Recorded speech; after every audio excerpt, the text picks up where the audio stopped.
एक गांव में एक गरीब आदमी रहता था। एक दिन वह बहुत भूखा और थका हुआ था। रास्ते में चलते चलते वह एक बाग के पास से गुजरा। वहां एक सेब का पेड़ था, जिसकी एक शाखा बाहर की तरफ निकली हुई थी और उस पर एक पका हुआ सेब लटक रहा था। उसने बिना सोचे समझे वह सेब तोड़ा और खा लिया।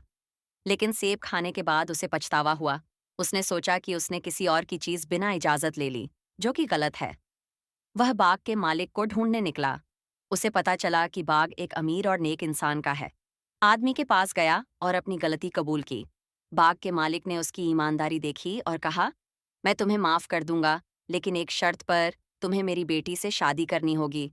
लेकिन याद रहे, वह अंधी है, बाहरी है, गूंगी है और चल फिर नहीं सकती।